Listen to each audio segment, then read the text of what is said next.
One of the biggest struggles people have with jiu-jitsu is the feeling of, I'm just not getting better. Fortunately, you don't have to keep banging your head against the wall in frustration because there are things you can do to jumpstart your progress. This is me, that jiu-jitsu guy that you like, and I've got 7 strategies for anyone who feels like their jiu-jitsu is just not getting better even when it was, and now they're stuck in a plateau. Let's dive into it. This is a super simple and obvious one, so we won't spend too much time on it, but just train more. If you can spend more time on the mat drilling and rolling, then you'll get better. The more you do something, the better you get at it. That's easy enough. Just show up more and put more time in. But if that by itself worked, then this would probably be a very short video. You're probably watching this right now as someone who is already training as much as they can. So let's look at some more actionable steps and how they can help. But yeah, if you can roll more, do that. One of the most common reasons people feel like they are stuck and not progressing is because they feel like they can't remember what they are taught, so then during sparring, they can't apply what they previously learned. It's like they are shown a technique, then it just falls out of their head the second they start rolling. If that happens to you, a good fix would be to keep a training journal and make notes about the technique that you learned. When you get home after training and after showering, of course, because not showering immediately is super skeezy, but after your shower, take 5 minutes and sit down with a pen and paper and write down what techniques you were taught and what you drilled that night, and anything that stood out to you as something you feel like you need to remember. Just by writing it down, you will help reinforce it into your memory, even if you never go back and reread what you wrote. But the other added benefit of writing everything down is that you're building this external bank of information that you can go back to and reference as you need.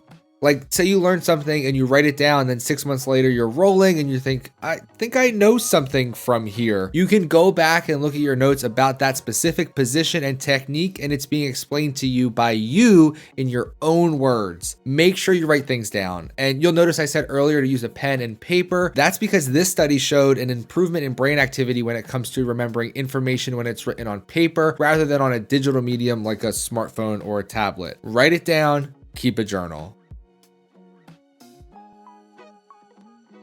In the same vein as taking notes, recording your rolls can be a huge help. There is a reason that every professional sports team in every single sport in the world studies film. It's a huge piece of the learning puzzle. There's only so much that you can understand about what's happening in a roll as it happens. Being able to go back later and physically see what happened and why is an amazing tool. In so many positions in jiu-jitsu, you simply can't see what your partner is doing or what grips they are setting up or how they are moving.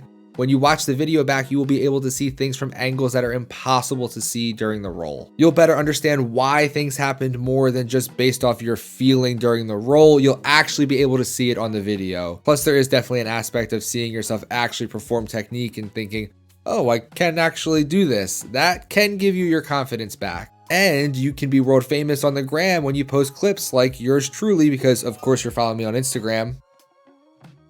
Also, I'm always looking for good accounts to follow, so drop your IG or TikTok handle in the comments so I can check your page out.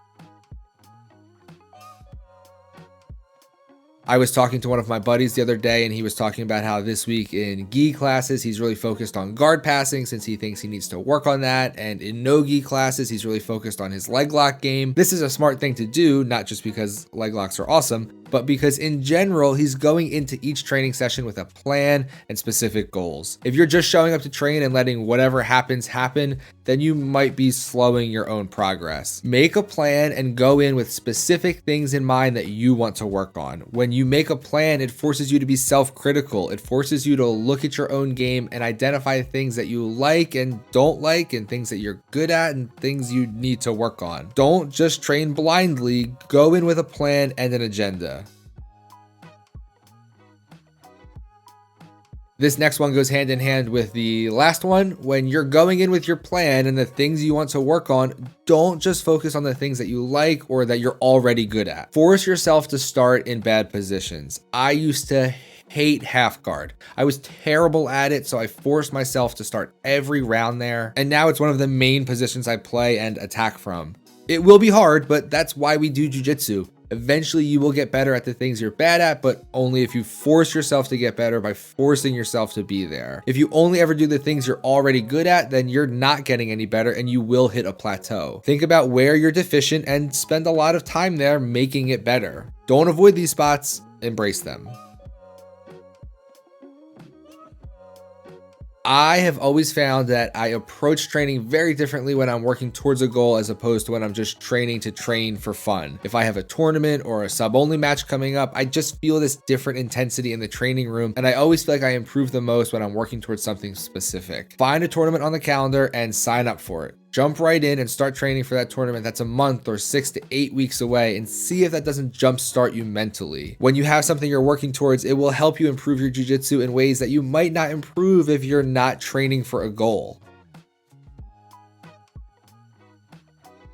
Here are some questions to ask yourself about your jiu-jitsu instructor. Do they spar with you? Do they give individual attention to students? Do they come to class prepared? Are they following a logical curriculum? Do they give feedback on your progress? If you answer no to any, or let's not hope all of those questions, then you might not be in a good place to learn or get better at jiu-jitsu. You can only get so far by just rolling while not being supervised by a quality instructor. If you feel like you're stalling out and aren't learning anything new, then you might want to explore other options. This is obviously a drastic step, but if you're not getting good coaching at a school that you pay to be at, maybe your money would be better spent elsewhere. I hope that some of these other strategies can help you before you need to make such a drastic move, but it is worth looking at. So there you have it, 7 ways to beat that feeling of not improving. What other ways have you tried to handle that plateau? Let me know in the comments, and that maybe can help others as well.